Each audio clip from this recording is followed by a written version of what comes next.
Okay, we're going to call to order the General Government Committee meeting, and Clerk, will you conduct roll call? Supervisor Jurdy? Here. Chair Brown? Here. All righty. The first committee action item is discussion and possible direction to staff regarding regulations pertaining to conservation easements, records retention, and oversights. Agenda summary kind of had it all. I was wondering, to give some background, I attended most recently the, it was called the Core Planning Team meeting, and this is a group that has been meeting on a grant that was given by the Department of Conservation, Sustainable Agricultural Lands Conservation Program grant. And it was awarded to the county of Mendocino and turned over to the land trust, or turned over to the Resource Conservation District to be able to work on the grant. And mainly, the committee is looking at, and the grant is for the creation of sustainable agricultural land strategy plan for the county, and to develop recommendations to implement Mendocino County General Plan's agricultural resource policies.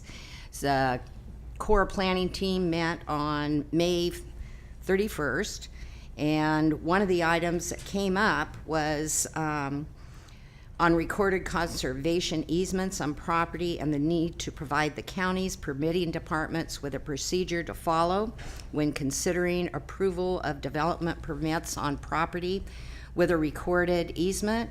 Mendocino County General Plan Policy, RM 32, states that it's necessary to use conservation and open space easements, among other tools, to protect these lands. And I think we may, on working on this, we may have come up with a solution, and it was actually directed to the General Government Committee by the full Board of Supervisors, and here we are. But Adrian, would you like to come up and address this?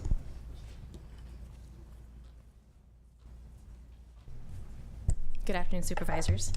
Adrian Thompson, Planning and Building Services, and I've been working with Patricia Hickey and then with Russell Ford, our planning cartographer, just to create the list of how we could notify these parcels and be able to tell what they were very quickly and easily. And so in speaking to Russ, he said the process would be very simple depending on the type of data that we receive. Not all the land trusts, as you know, have mapped their boundaries, and so we do need that information to load into our GIS system and build the table. But once we have those tables built and the data there, it would only be a matter of hours, and then after that portion is built, we can load it instantly into Track It, and it's at our fingertips in all of our permitting software. Okay, great. And do we know what that cost might be?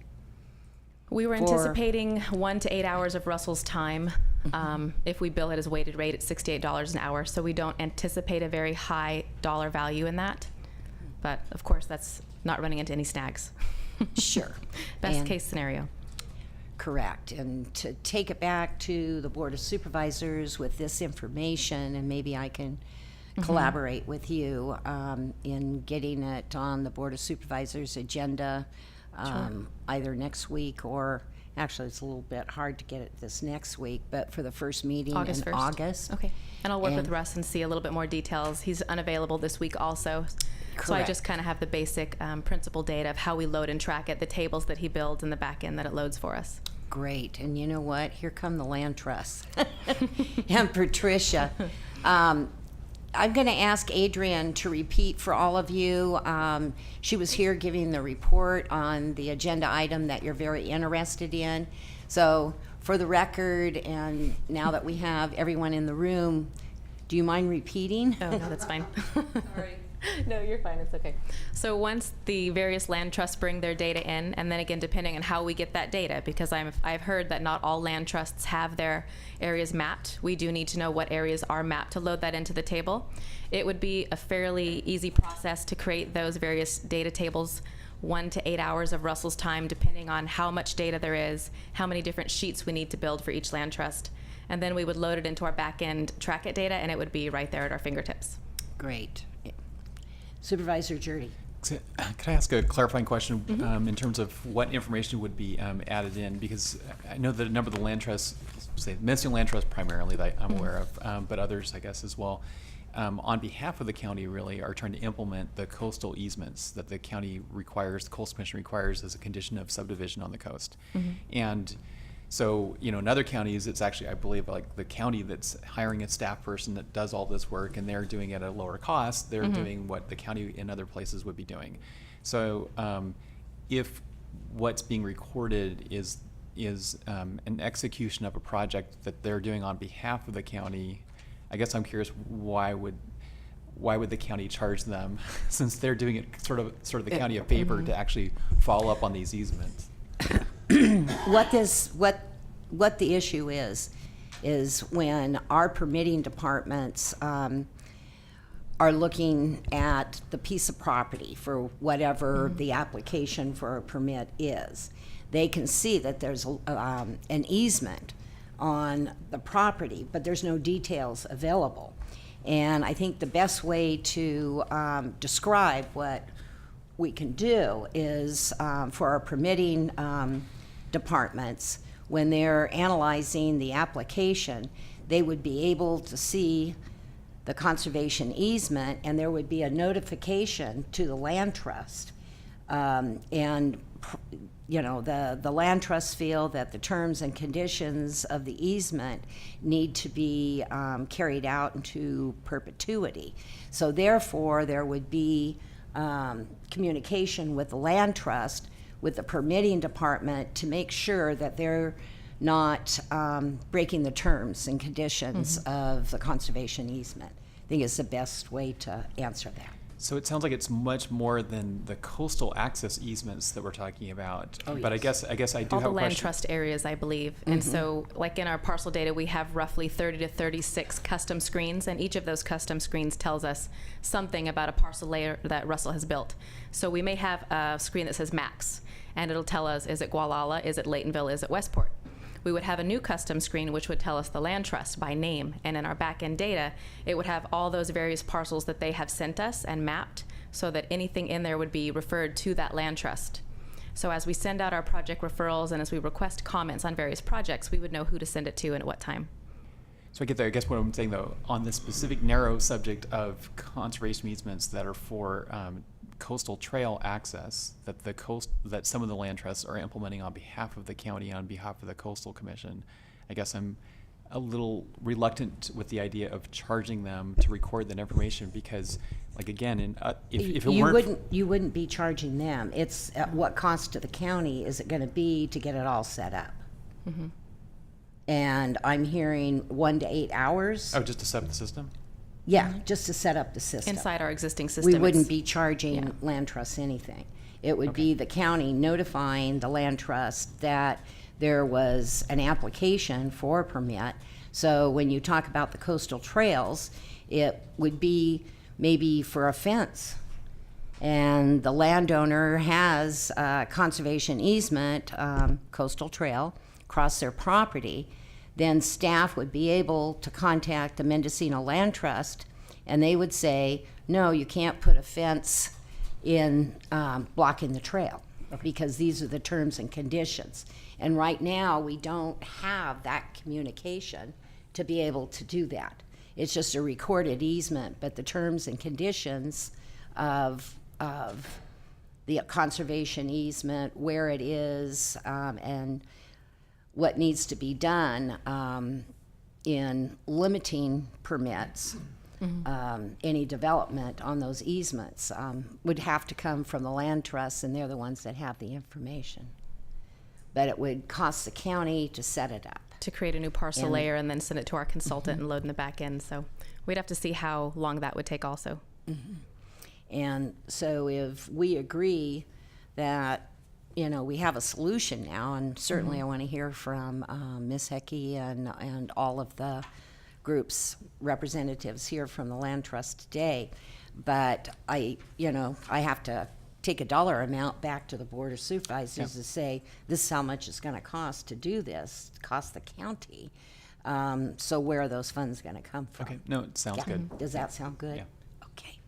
Thank you, Adrian. You're welcome. Thank you. So now we're ready for public comment. Please come forward, state your name for the record. Hi, Patricia Hickey, the Mendocino County Resource Conservation District, and thank you very much for doing this, folks. It's something small but really important. And I think, Carrie, in terms of recording the terms of the easement, I don't know that it's not the county's job to enforce a land trust easement. However, just the act of notifying them that somebody, because it's the land trust job to then contact the owner. I mean, the contract is between the property owner and the land trust. So you guys wouldn't need to get involved. I mean, maybe in certain cases, if the county had the easement, that would be important to have that. But for these folks, I don't know. We haven't actually talked about that. But just a simple notification process. And then also in terms of paying for us his time, there is funding in the SALC agreement that I think we could move around to pay for us to set that system up. Okay. And I'll contact DOC. I don't think it would be a big deal. Okay, if you could contact them and get back to me or Yep. Mr. Spain in the executive office, that would be great. Okay. And actually, I understand what you're saying, but what Supervisor Jurdy was concerned about was, the coastal trail conservation. He was using that as an example. Well, I'm concerned too, because if that is an easement that was agreed to, the only way that what can or cannot happen is talking with the land trusts themselves. Right. Yeah, so I appreciate that. Thank Okay. you. You're welcome. Anyone else, public comment to this agenda item?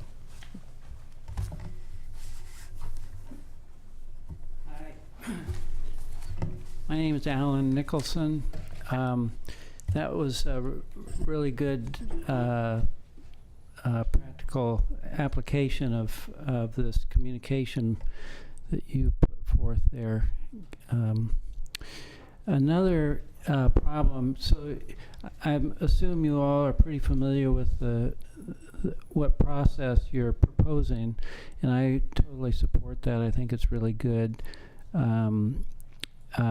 The other problem we've had is with the same issue with the assessor's office. We have a conservation easement, and the owners have sold and given their assessor's parcels to other people in the family, and so which is okay, except that they've changed the shape of those parcels now, and it started out at planning but has gone to the assessor's office. The assessor's office doesn't have a clue that there's a conservation easement on the property, and we've had to go through a pretty extensive legal process to amend the conservation easement because they ended up changing the shape borders of the conservation easement. So it includes new parcels and takes out some of the old parcels and changes those shapes. So it would be, we have to hire lawyers to go and fix all this, write it up, amend the contracts, which are the conservation easement descriptions. And the owners, we're not blaming the owners, but they weren't they didn't reference their conservation easement deed description before they went ahead with this. So they didn't know, the planning department didn't know, the assessor's office didn't know if there was a data bank in the county's computer system that somehow would identify these parcels. That would be really helpful. The other thing is when I go in and take a building project or a planning project to the planning department, there's a simple little 8.5 by 11 checklist that applicants are asked to check off in collaboration with the planning department to identify what permits would be necessary, what agencies need to be involved in the planning process. And if there was just a simple line item for is this property in a conservation easement, it would kind of give everybody a heads up. So those are my suggestions, that we include the assessor's office, and maybe not just this data bank, but a simple black and white printed thing that applicants would would fill out at the very beginning of the process. Thank Maybe you. that's something that the core planning group can further talk about, Ms. Hickey. Maybe on for our agenda for the next meeting. Okay, thank you. Anyone else? Public comment?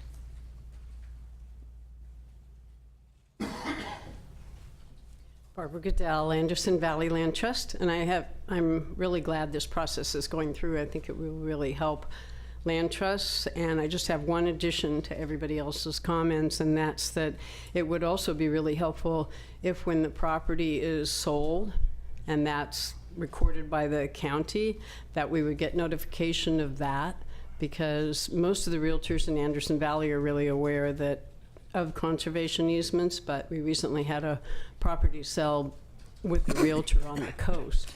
And except that I happen to know that realtor, we wouldn't have known that it had sold. The property owner was moving out, and so I don't know whether that can be included or not.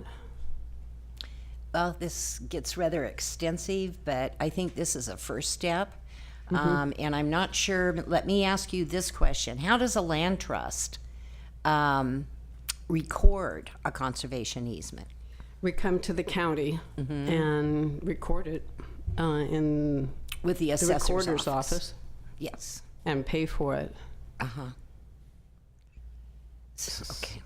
Um, Because that would be the heads up for any transfer of a property, I would think. But when we record the conservation easement, the original owner's doing it, but if somebody buys the land, then they would hopefully be told about the conservation easement for sure, but it wouldn't necessarily show up, I don't think, on the sale agreement. But wouldn't that be part of the terms and conditions that a land trust would make with a property owner, that, okay, I heard a rezoning and now I'm, hearing about sale, that the land trust that holds a conservation easement be notified of any potential sale by the current property owner. I think that is something that the land trusts need to talk about, and legally I don't know what you can do or cannot do, but that would seem to me, I don't think the county can solve all your problems, but I think that would be a term that you would need to put in any type of conservation easement that you're going to record, and with the property owner, because don't they have to sign off? The original property owner does, Right. but not the subsequent property owners. And we do keep really close contact with all the original and subsequent owners. I think somewhat over half of our 28 easements have sold to a different person, and more than that have changed hands in terms of generations. And so we monitor the easements once a year so that we can make sure that everything's being taken care of properly. And we tell the owners, it's a small valley, we often know, they're going to sell their land, but we say, please let us know, keep us in the loop. We'll talk to any of the realtors. We'll, provide, the owner has an easement copy, but we'll provide that for anybody who wants it as well. Right. And So we do keep close contact, and we do ask them to. I don't believe it's in the conservation easement language, however. I don't know that it could be, but that's possible too. So this doesn't often happen. I mean, I personally know the person who just sold their house and happened to be keeping track of him because he was leaving the valley, and so I was keeping track of it. But it just occurred to me that it would be nice to have a heads up, and then we'll also know to contact the county to find the new owner. I had to contact the realtor of this particular sale to find out the name and address of the new owners. I suppose I could have called the county as well, but I just thought maybe a notification could happen of the new owners, the sale, and I guess the sale not so much as the new owners. Well, I know as a property owner, if I had a conservation easement, I wouldn't want the liability of not telling the they new have- landowner. Oh, they do know, but they don't necessarily know to contact us, that kind of thing. Yeah. Okay, thank you. Thank you. Anyone else that would like to speak on this agenda item, please come forward. Seeing no one else, it's back to us. Supervisor Jurdy. It sounds like a lot of progress is being made on this issue, and thank you for bringing it forward. And my only thought is, to the extent that this could be automated as much as possible, sounds like a good idea.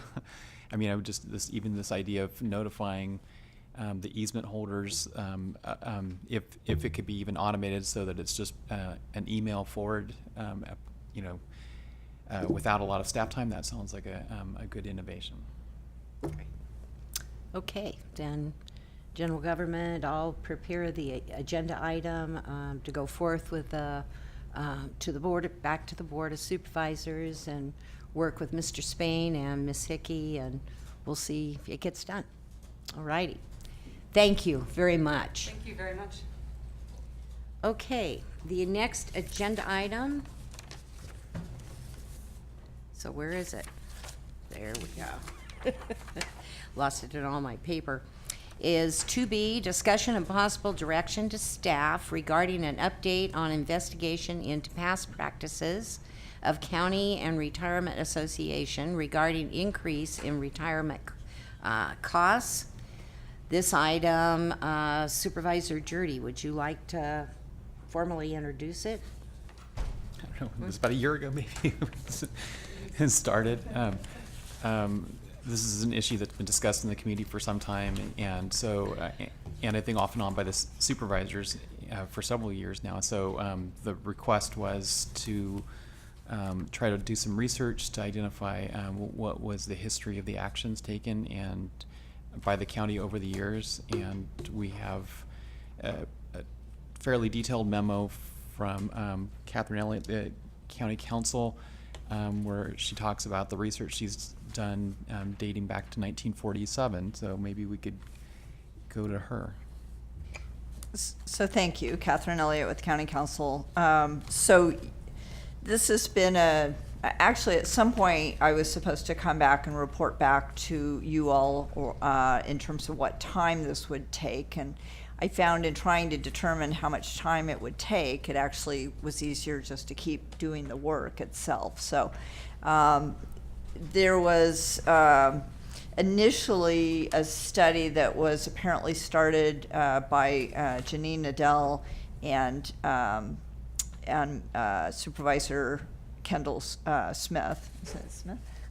That sounded wrong to me first. Anyway, Kendall Smith, starting this process. And so I had a lot of the documents gathered, but not in any particular order. So my staff went through all of those and ordered them, and any supporting documentation that we could find. We then gave that to the clerk of the board to see if they could pull up any of the documents that we didn't have or things that would support what we had in front of us. I only really got a few documents back from them that, again, because the history is rather sketchy, and we had most of the things that supported what actions were taken. So, as I stated in here, there's items that obviously I can't, or at this point, I can't determine, what actions were taken, was public notice given, those kinds of questions that I don't have in front of me. But basically, in terms of the things that we did, I also was comparing on the website, and I refer to the documentation that the retirement board did, which is called a historical review and analysis of the Mendocino County Employees Retirement Association unfunded actuarial accrued liability. And according to their online information, they do show that the actuarials go back quite a ways. Now, I didn't find all of those online, and I haven't had a chance to contact Mr. Wilbanks to discuss that. But it does, and again, and also the note, just to clarify, I had sent a memo to the board previously, and so this Exhibit A is basically that same information, and added on there, just for information's sake, is, added on to my memo was the memo that had previously been attached by Alan, and that is, and I was going to put his name at the end of it. So the note at the very end should have been, I was going to write that was from Alan Flora, and that was on my memo. So that was his comment in reviewing that previously. But I didn't find, I found where many actions joined up. I couldn't find some things if the retirement board did that, if the board took the specific action, but and then I started limiting some of the actions in terms of the details into 2000 and on, but didn't find anything that was irregular or anything that I could point out that we failed to do. So. Well, except that there are some documents that are missing. So. Correct. So I think one of the questions is, if the documents don't exist, did they exist? And there is the requirement, as you note in your report, about the 2 weeks notice prior to adoption of enhanced benefits. And it looks like, at least at this point, it looks like we don't have the documents to show that they were, in all cases, published 2 weeks before. Right, and so once I got the documents from the clerk of the board, I didn't send my questions back to say, can we, ascertain this information. I decided I wanted to bring that back and at least give you that report, and then, if there's direction given to follow up on that, then great. But I didn't want to spend people's time until I had further direction on that. So. Okay, maybe we can hear members of the public.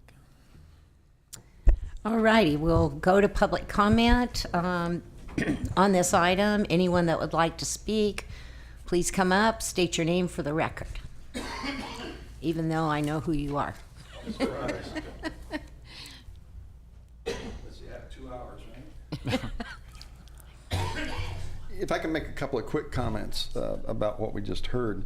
I'm aware of 3 different kinds of actuarial reports that the Retirement Association has had, and there are 3 different purposes. There's the annual valuation, which is an immediate 1-year funding. That is not directly relevant to the issue of pension increases. There's also the 3-year experience study, which looks back at the last 3 years to see how did that compare with the 3 years of plans and what changes do we need to make. So when just finding the an actuarial is not necessarily relevant to the issue of, was a study done specifically to evaluate the long-term costs of a pension increase, which is what I think SERL, the County Employment Retirement Law, requires. Another, because I was around when that first project started, one of the things of interest, particularly for then Retirement Director Ted Stevens, was, as you know, SERL is a huge, complex County Employment Retirement law, and it's got dozens and hundreds of sections, and the way specific benefit formulas are adopted is the Board of Supervisors adopts Section X, Section Y, Section G. And one of his questions is, okay, here's what we're paying, but where is it shown that the Board of Supervisors ever adopted for all these different provisions? You didn't state your name. I'm sorry? You would need to state your name. Genghis Khan? John Dickerson. Thank you. And also about the 2-week, there's several provisions in SERL that are requirements that the governing body has to go through, has to perform before it's authorized to grant pension increases. And one of them is a noticed public meeting at least 2 weeks before the board votes on it. that several things have to happen at that. But my assumption is that's a noticed public hearing of the Board of Supervisors. My assumption is that's a Board of Supervisors meeting. And so my understanding is all Board of Supervisors meetings have agendas, they have minutes. It's just a standard procedure. As you may know, I've done 3 Public Records Act requests in March and April, and I got 145 documents. I read them all. About 50 of them were either duplicates of other documents or they weren't really relevant to the issues, but the rest had a whole bunch of relevance to those things. And 3 times, the following 2, one of the things I did in those 2 is say, okay, I really appreciate this and it's complicated work, but I didn't get anything about this, this, or this. And then I went back and said I didn't get anything about this, this, or this. And one of the things I got nothing about was any indication that any of those Board of Supervisors public hearings that are required by law to be held at least 2 weeks before the Board of Supervisors can vote on an increase, there's no document that's been provided. And it seems at some point you can make the assumption that the reason the document wasn't provided is there was nothing to document. They didn't do it at some point. And so what I'd like to do is, sorry, I've used up all that time, but I'd like to describe one series of actions that happened over a period of a week in some detail on a chronological basis to show you some of the patterns that I'm seeing here. And I think some of that will be of interest to you in terms of what you know about this business. The first increases, big chunk of increases for pensions in the 2002-05 timeframe was the Board of Supervisors meeting on January 15th, 2002. This is the agenda. On the agenda, there's the consent calendar. In the consent calendar, there are 6 items related to pensions. One's not relevant. All it says is we're having these discussions with SEIU and the deputy sheriffs, and we're not ready, so we're going to put it off. So that wasn't relevant to it. 2 of the actions were a resolution enacting a pension increase applicable only to the chief probation officer, and a second consent item was enacting a pension increase for the Management Association safety members. And so it was specifically saying for those one individual or a handful of individuals, there is a pension increase. Then there's 3 more items on the consent calendar.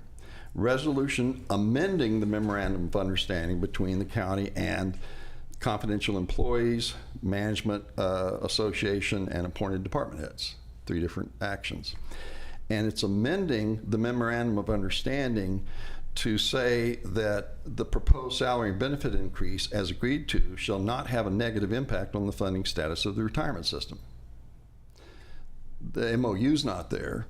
I didn't get any documents that ever said that the MOU had ever been established. So specifically what the agenda item is saying is this is going to be an amendment saying that this MOU and increase of salaries is not going to have a negative impact, but there's no documents preceding this that there was ever an MOU or an action by the board to increase those pensions.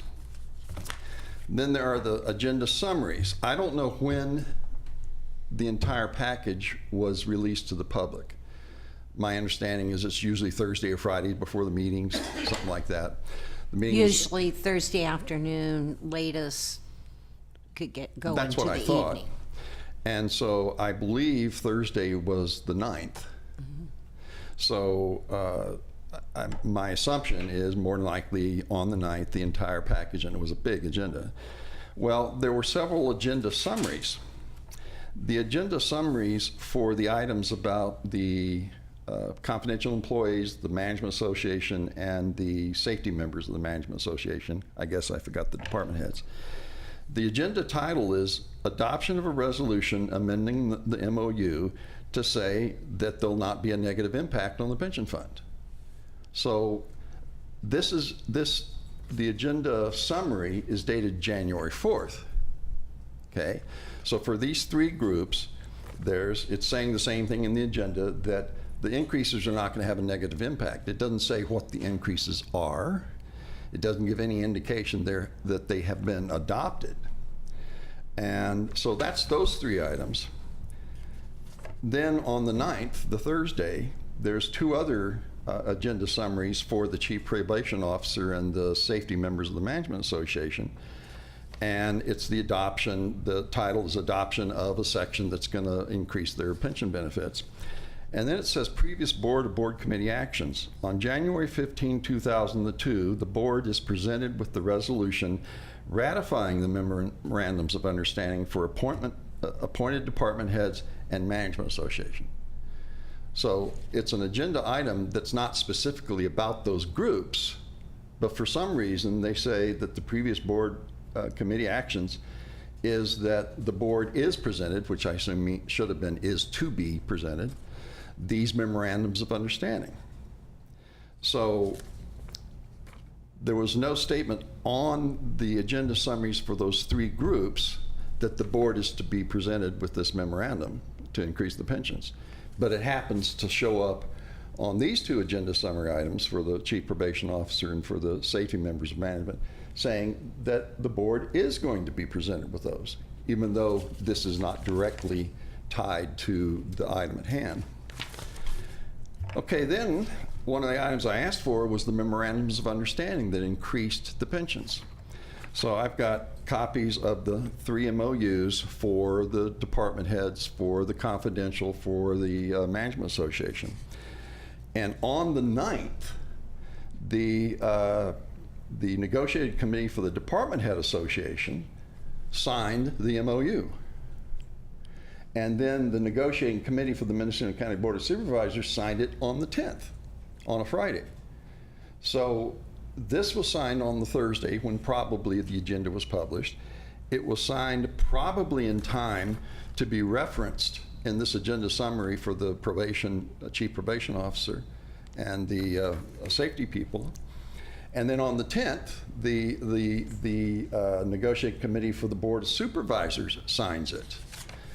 And then here we have a MOU for the Management Association and another for the confidential employees. In this case, the two negotiating committees for the two groups signed it on the 10th. Now, this is in 2002? Yes. Okay. This is the beginning of all the series of increases. I just didn't want to be lost. Right. This is all in a 1-week period. Okay. And so then the negotiation committee for the Board of Supervisors signs it on that Friday as well. Then we get to the minutes, and the two increases for the chief probation official and the safety members of management are passed on a consent calendar. One of the requirements in the county employment retirement law is to disclose in a public session the costs of what those pension increases is going to be, but it was passed on a consent calendar.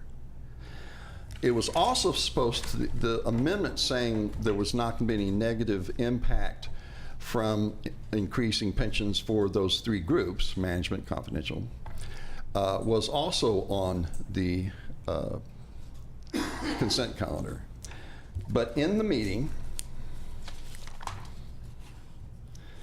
it comes up that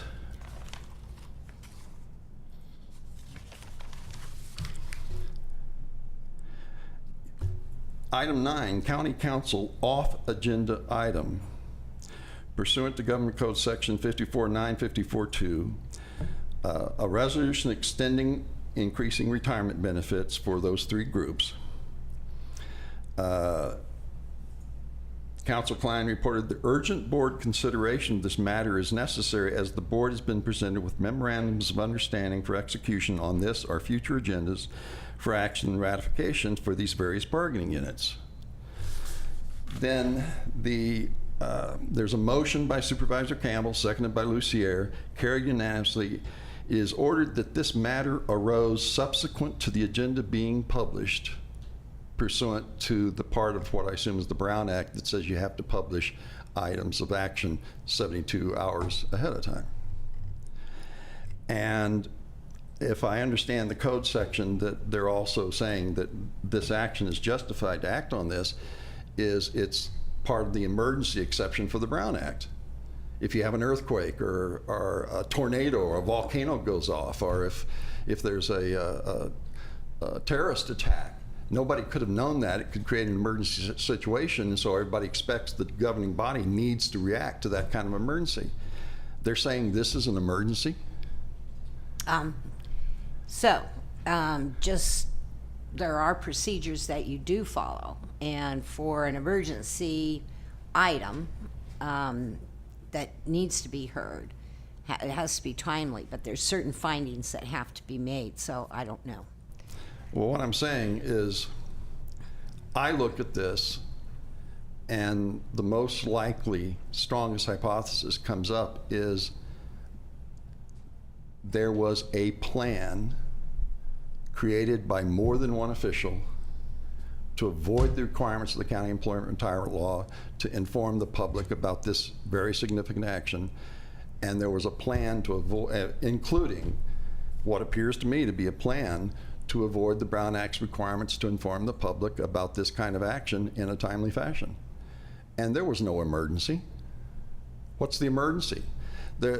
These three MOUs were signed on the 9th and the 10th, right when the agenda was being published, that didn't identify that those increases were going to happen at that meeting. And then we're told that there's no way we could have understood it, even though the board's negotiating committee was signing them. Pretty bad communication. The board had no idea what their negotiating committees were doing. And then there's this sudden emergency that it has to be dealt with. I count several violations of the law. Can I ask a question?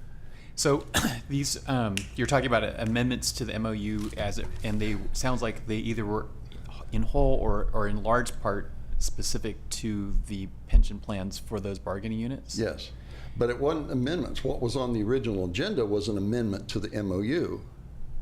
And what wound up getting adopted was the MOU itself. But in particular, you're kind of focusing because these 2002 amendments were in relation to the retirement plans for those bargaining units. Exactly. So and I want to pivot over to the county council on this, but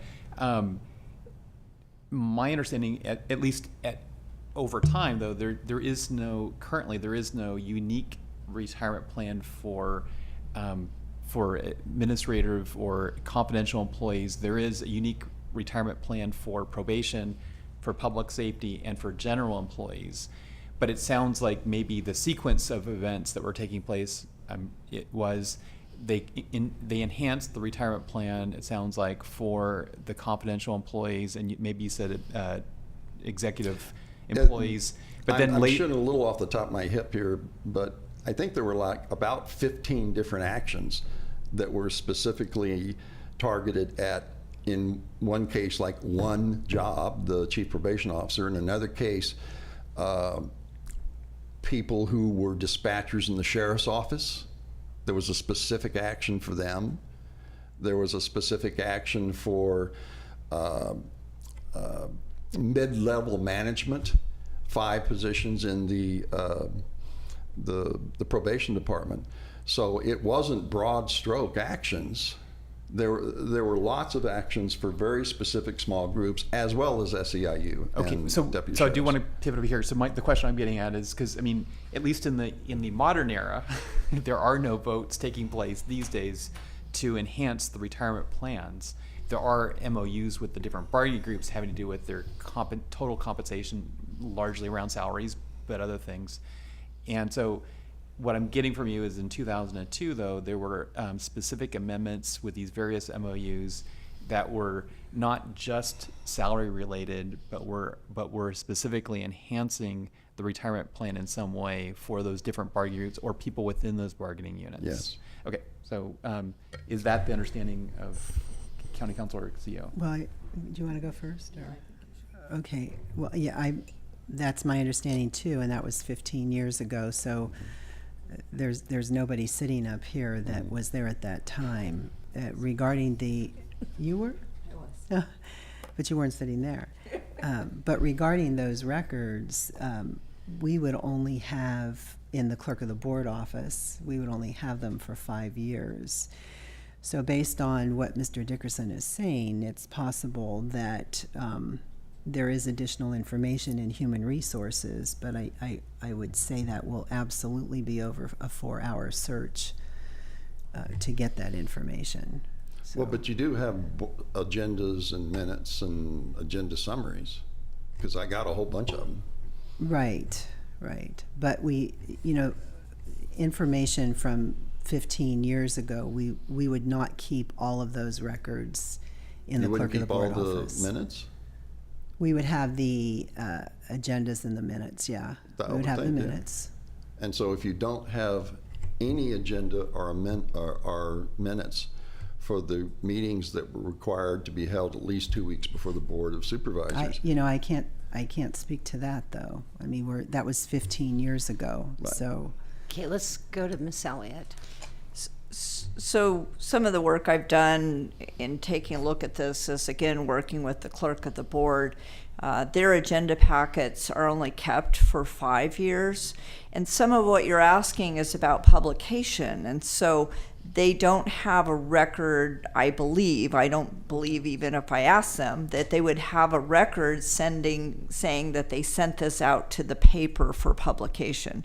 The other thing I'll just comment on, since I was here as a county employee, left right after this, but was here in 2002, and this was all a response to the Slavin study, which I have to tell you was a very, very public event. I mean, you can go back in the newspapers and read all about the Slavin study and what they were doing and what the county was doing and the recommendation that the Slavin study did. I mean, this was widely published. Now, was it published in the sense that it needed to be published for the board item? I don't know, and I don't, you could probably go look in the newspapers and find that out, but I don't think we would, in the county, would have retained that information. And then the other part of that, in terms of the Brown Act, et cetera, we are talking about 2002. And so, one of the things I was trying to analyze is what legal impact would that have if we failed to do any of those. And at this stage, I'm not sure, I couldn't answer that question, but, usually in law, things have a shelf life. And I think. But isn't some of that related to when discovery of the event occurred, not just the event itself? Right, but it's not just discovery. It could have been discovered. I mean, if this was hidden from the public, but as you're seeing, all the items that are giving you this information were all open to public scrutiny at the time. So. I'm not trying to answer that question directly, but that's the thing that I run up against is even if our board decided, gee, something was wrong and we wanted to do something, I'm not sure we can just undo those actions based on something being wrong. And it's one of those where we would be trying to prove a negative that we failed to do something. And I have not been able to find the information that would say that we failed. Again, can't prove that we did it, but I can't prove the negative either. So, if I could, I'd like to give you a little context about things very related to quickly, this. because we may have other speakers. You got one more. Can I tell you a little bit of what's happening in other counties about this issue? Yeah, very quickly. Both the Sonoma County and Marin County grand juries have produced reports in the last few years about this issue. The Marin County's report is quite extensive, quite good. I think it's well worth taking a look at. And they found, that was their finding, that there were many violations by the employers in the Marin County Employee Retirement Association of these requirements. I know that a lawsuit has been filed in Marin County in Superior Court by a private individual against the city of San Rafael, saying that these were not dotting I's or crossing T requirements. These were critical requirements for the Board of Supervisors to even be authorized to take that action. And the legal theory is that if the board didn't do the things law requires you to do, then your action entering into that contract is void. It's not an enforceable contract. That's the terms of this lawsuit. And I know a similar lawsuit's being developed in Sonoma County along the same lines that should be filed in the next month or so. I don't want to do that. You know, I want this, what I perceive to be a huge problem, resolved in some kind of public cooperation and adjustment, fairly spreading what I think is a great deal of pain around. Plus, I don't have $1 million to fund something like that. But what I do know is there is a legal theory that's been developed by some fairly high-priced labor attorneys that if the county, if there's such a pattern of ignoring these legal requirements, then the Board of Supervisors, through their actions, did not do what they needed to do to have the authority to enter into the contract in the first place. And therefore, the contract would be legally null and void. That's not what I want to do, but it's out there, and it is going to become a legal issue here in the next few months.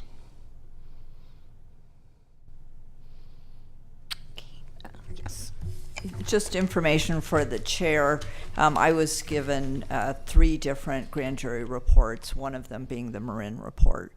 And so I reviewed all of the findings in those before I did my research in terms of looking at what we did. And again, so that's just information. So I did have those and did review those. Okay, thank you. Thank you. Thank you, Mr. Dickerson.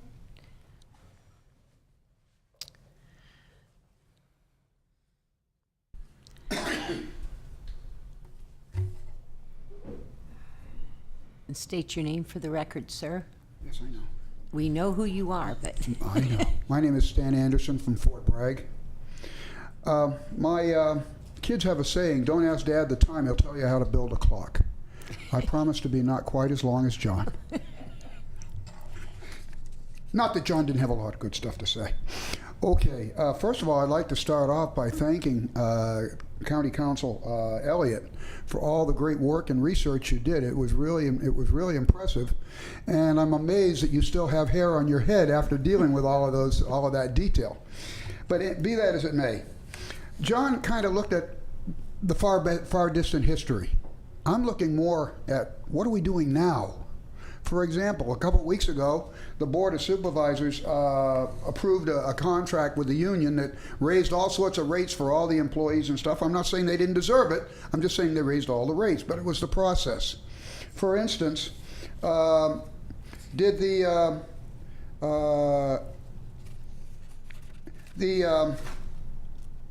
section 23026 says that any county has to, that you're going to raise salary and benefit increases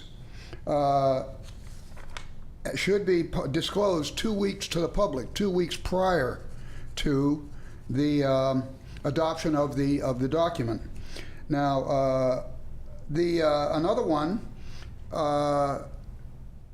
section I love these. 31515.5.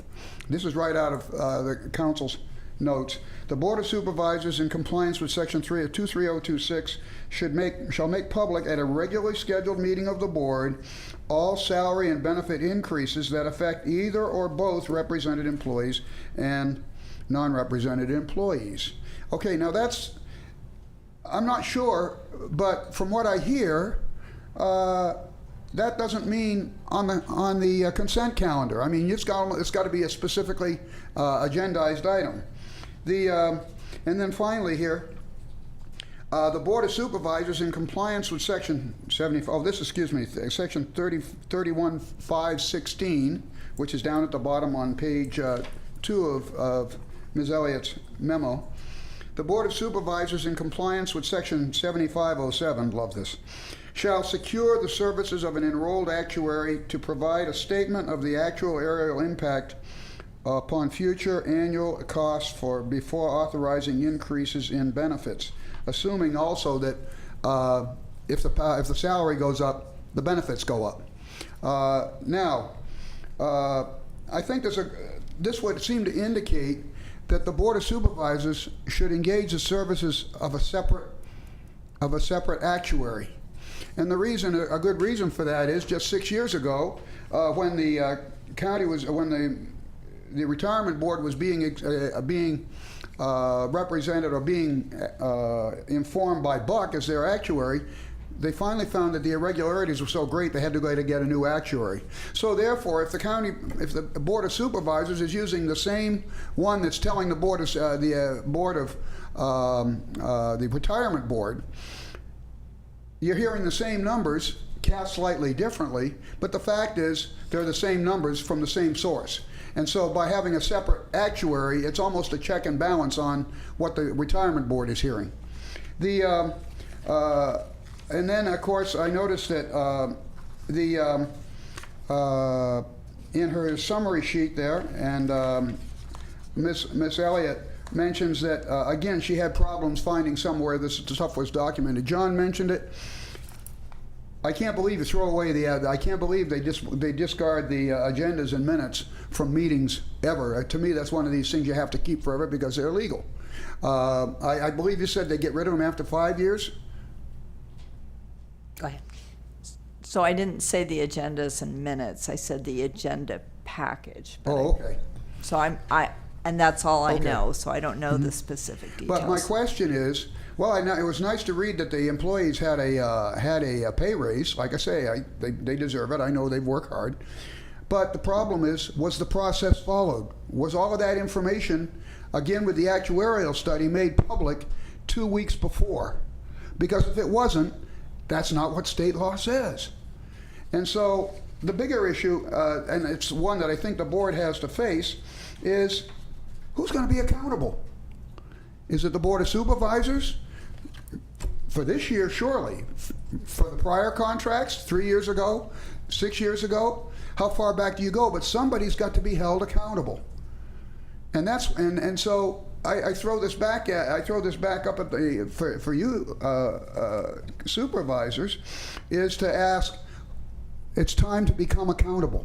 If you can't go through the process and look back at what just happened a couple weeks ago, if you violated it, you're in violation of state law. Now, whether this means you have to adjust, recognizing that, okay, so we're approving a contract with the unions, but the union, that specifies the amount of what the pay rates are going to be. There should be an actuarial study that accompanies that. And I recognize you say, well, they had one done and it's within 5% or whatever the MCERA board adopted, so that makes it okay. No, it isn't okay. It should be a separate accounting made public 2 weeks before. And so I think you don't have to go back very far to see is the board, and you can go back just 2 cycles, 3 cycles of these contract approvals and see was it accountable. And if it isn't, if you didn't follow the law 2 weeks ahead of time and have it publicly made, and it's got to be in the agenda. I mean, it's got to be in the agenda or the minutes that something was done. That's one of the dangers of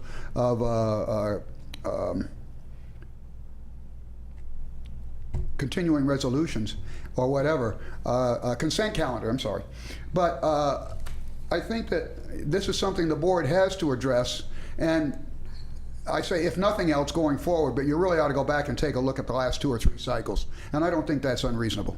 Thank you. Thank you. Any questions? Do you have any questions of Mr. Anderson? No, but I do have a comment on the last 2 or 3 cycles. Well, I mean, as far So- as the way it was done this time, where you were actually approving a union contract or something like that. So I mean, my take is this is an excellent point. I mean, it did not occur to me when we were voting a week or 2 ago on the last contracts whether or not there had been a publication in advance of that, until actually rereading this agenda summary made me think about that. Was that done? I would say though, I don't agree that the state law indicates that the county should be hiring a separate actuarial. That may be a good practice. I don't agree that the law says that it should be a separate, different actuarial. It says that there should be an actuarial study.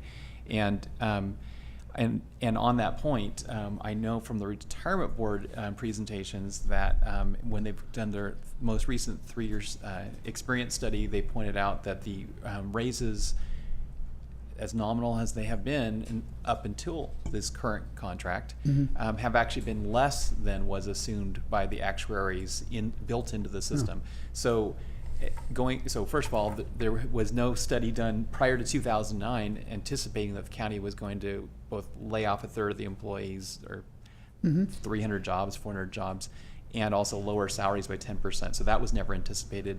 Neither was it anticipated subsequent to that the county's salaries were going to go up at a slower rate than the actual studies had projected.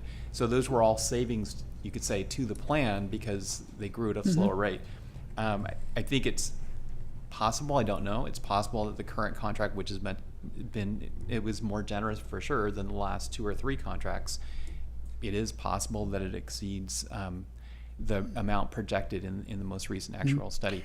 But I think you're bringing up an excellent point. Was there a study done for the county prior to, and published prior to the vote on this last contract? And I think we could look to both the CO's office and the human resources who are also relying on, I would say largely outside the county council's office, on LCW for advice on labor contracts. Was that done? Just a comment, Supervisor Judy. Yes, I'm very well aware the county employees did take a haircut here back when they had to give up a certain percentage of their salary. And I think that was commendable on their part. And I know that, in fact, this last contract probably did try to make up some of that. And so I appreciate that because they do work hard. However, like I say, it's just, I think we're looking at a process thing here, and whether to go back and take a look at what happened this time and maybe the time before, recognizing these contracts come up at different times. It would be well worth it, and then to adopt a process or look at a process going forward that ensures that the state laws are being correctly forwarded. Because, I mean, when it says publish the fees, I mean, it's a detailed study with dollars and cents and stuff like this, not just a percentage or something like this. And yes, you're right, it was the current one, even though it was more generous, was still under what the MCERA actuary had projected. Thank you, very much. Mr. Anderson. Anyone else would like to come forward and speak? Seeing no one, it's back to us, Supervisor Jurdy. And how would you like to move forward? Well, I'd like to hear from staff first. I could make a comment on this. I believe it was, I'm going to say 2010. It was certainly within the last 7 years when Jim Anderson was with the Board of Retirement as the retirement administrator. I believe I'm not sure if that was when he was the permanent administrator or when he was acting. But Mr. Anderson had contacted me to be certain that we know that the county knew that if we were giving any enhanced benefits or salary increases that we needed to do an actuarial study. And I believe at that time that we did pay, I think it was Siegel, to go ahead and do a study for us, and that was because we were in negotiations.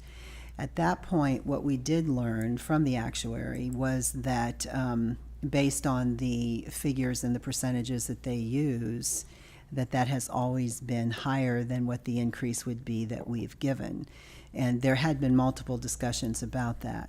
So I have asked our HR director, Heidi Dunham, to look into this, and I'm hoping that she has time to come in.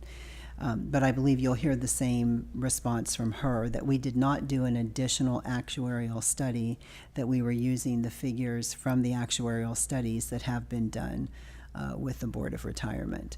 If this board chooses something different, we can, but that's what's worked the last couple cycles. And yes, this year we know that we did give a salary increase, certainly to SEIU. But again, unless it has changed, the increase that the actuary would calculate was between 3% and 5%, unless that's changed, Supervisor Jurdy. So that's my response to that, and hopefully our HR director does have a moment to come in. Yeah. Well, I'm sure get clarification also from James Wilbank, from the director of the retirement agency. He's but unavailable at this Okay. point. I don't know if you But- got that information. But I think actually I think it's not a range. I think it's just a set amount that they've assumed for each of the years. And so I'm not saying we went over it, but I think we're probably at the edge of what was my recollection of what was assumed in the most recent study. I don't think it was 5% is what I'm saying. Okay. But we could get clarification on that point. Sure, and we can get that from Human Resources, and our Human Resources Director can follow up with Mr. Wilbanks if you'd like. And then I think the other question is just whether or not it was published 2 weeks before the vote on the MOUs. Mr. Flores here, he may have some information on the dollars, and I can't answer your other question at this point. I also think that Ms. Dunham is on her way in as well. Assistant CEO Alan Flores. So I have a page from the most recent actuarial report for your reference, which includes what's been included in the actuarial assumption. So you see at the bottom, salary increases, they use the base inflation amount, which is 3.25%. They add an additional 0.5% salary increase for across the board all positions, which brings us to 3.75%. You can see then merit and promotional increases based on years of service for those employees in those different tiers. So you would add that for a specific employee, and those are how the actuarial assumptions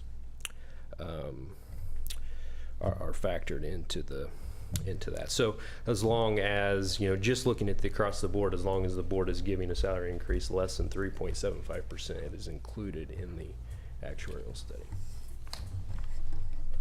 So Thank you, Alan. So So maybe for Heidi, I mean, the question with all the contracts, they all have so many different little things in them.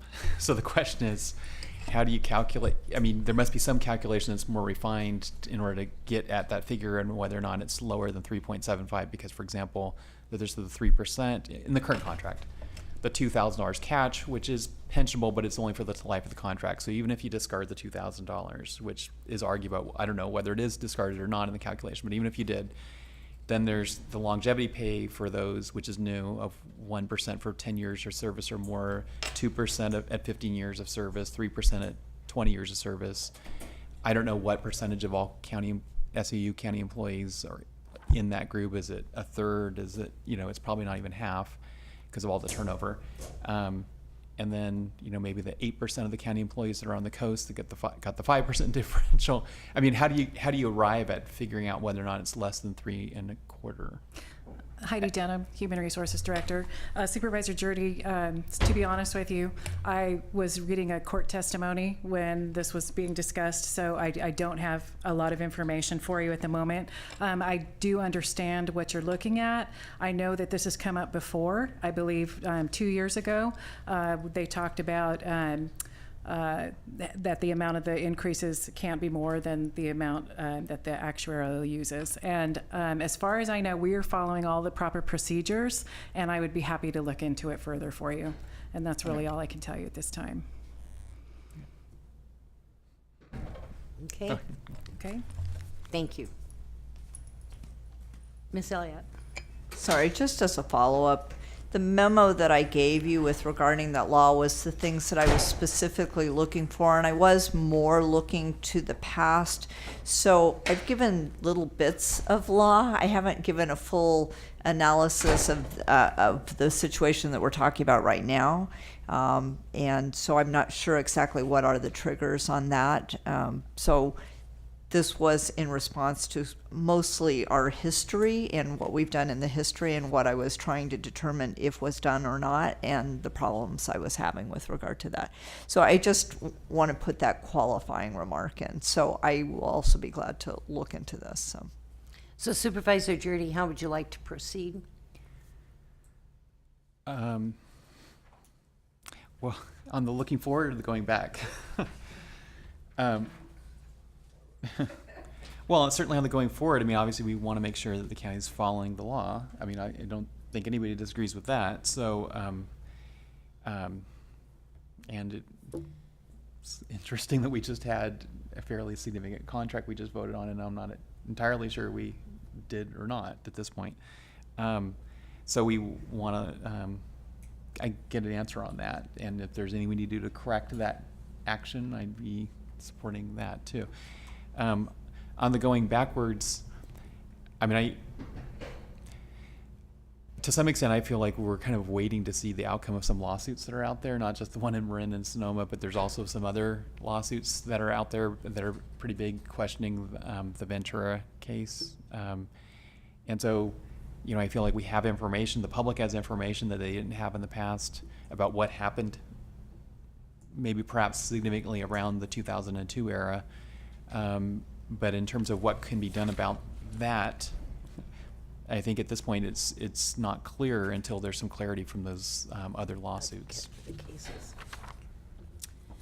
Okay, so general government has this on their agenda.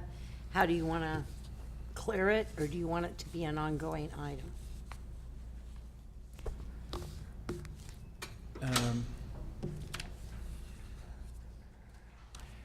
Well, I think on the going forward, you know, whether or not, you know, what was done this last year, and I think that could just go back to the full board, either as an agenda item if necessary, or as a report.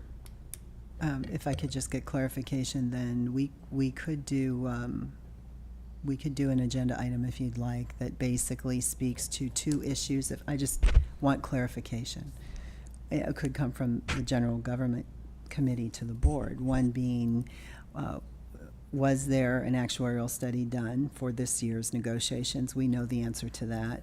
And maybe should there have been an actuarial study rather than us following what we've done the last two cycles, which is to use the retirement actuarial study. So that could be a question and a direction from this board. We're still in the process of negotiation. So I'm not sure what this would do, since we've had successful negotiations with 3 of our groups already, and we still have the others that are outstanding. And then I believe your second item or issue was if there was a public notification 2 weeks before the contract went to the board for approval. Am I understanding that one correctly? That is what Okay. was stated.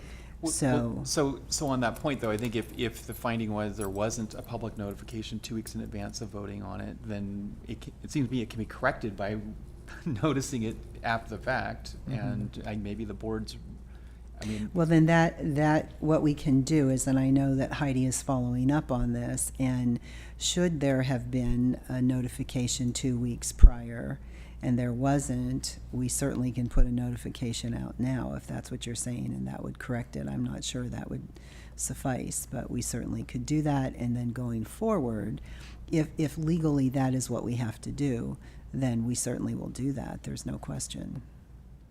So I guess to clarify, I think that my mind of what is being called for is the notification is the analysis of whether or not it is within the assumed rate or in excess of. And I don't know whether what we voted on is in excess of or less, but I think it's the analysis that shows. Okay, is that what it is, Kit? It's the analysis? So again, when I brought this law to your attention, I was trying to show what I was searching for in the past documents, and those had, you know, various sort of bigger leaps, et cetera. So I was trying to analyze in the past what things had happened and what needed to happen. I didn't sit down and take a look at what are the triggers for these laws, and so that's the thing I would need to do before we could even to see what we needed to do, and then whether we did it or not. So I'm not sure what we've done triggers these laws, but I'd have to look that up. So when is the next general government standing committee meeting? September, though, isn't it? September won't be in August.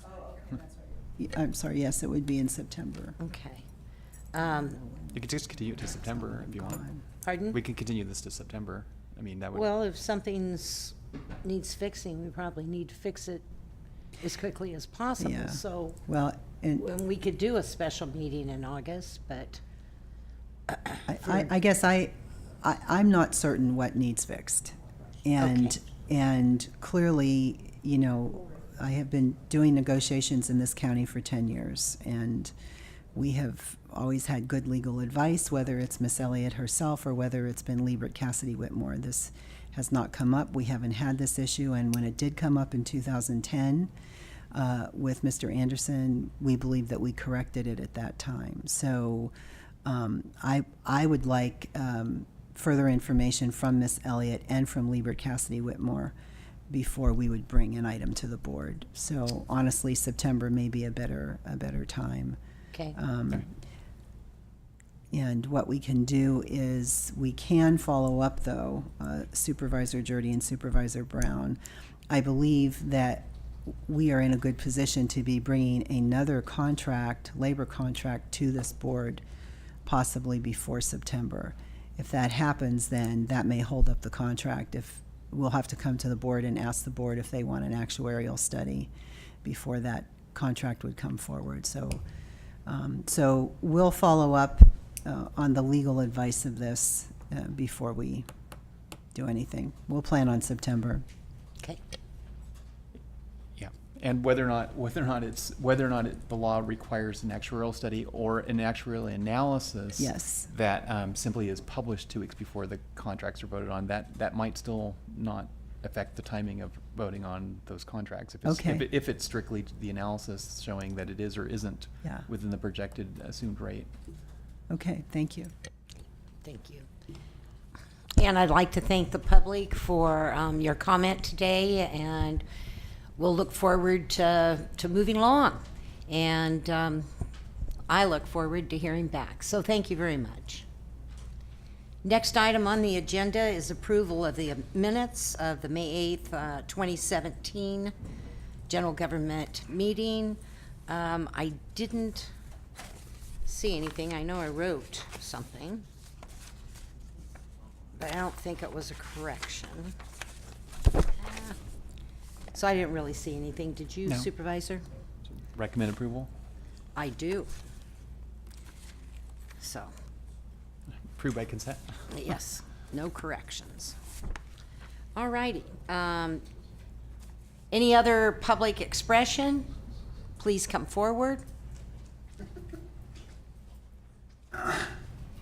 Stan Anderson again. Thank you very much for your consideration today. I do have something completely unrelated. It's been very frustrating working with the new county website. It seems that, in fact, actually today was the first day I could actually get out to the retirement board to see what their agenda was, if you know, in the minutes in June and stuff like that. I know they don't post their July stuff until here probably next week, but today was the first day I've been able to do it. And you go one spot, you go another spot, and stuff like this. It's really, really difficult to work with.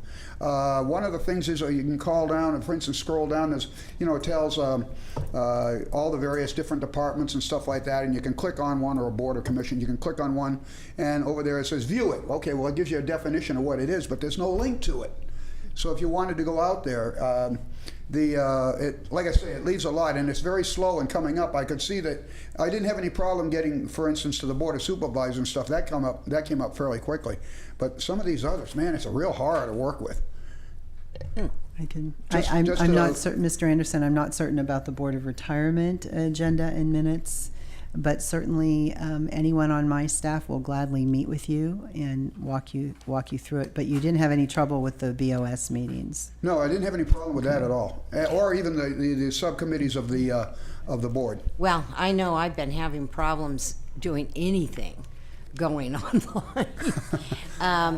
Yeah, well, that's true. But no, I do have a router to be able to do it by satellite, but everything has really slowed down. I don't know if it's the heat or what the issue might be. I would say that too. I mean, I've had a lot of difficulty with Google, with going to MapQuest. And but I would say that the newer website, for whatever reason, some of the pages do seem to be loading sort of slower than before. And even though it looks nicer, they do seem to be loading fairly slow. And I'm not on dial-up where I've been at. Well, I'm not on dial-up either. I use satellite. I'm off the grid completely on that. One thing, it was a point of clarification. The Mr. Anderson that Ms. Angelo referred to in the previous discussion was not me. We understand that. We understand that. Okay, thank you. Okay. Matters from staff? Okay. Then, we're gonna adjourn the meeting, and, I had something to say back to Mr. Anderson about tomorrow's meeting. Now I can't remember. I was gonna say, broadband. Excuse me. Okay, didn't apply. All righty, then we are adjourned.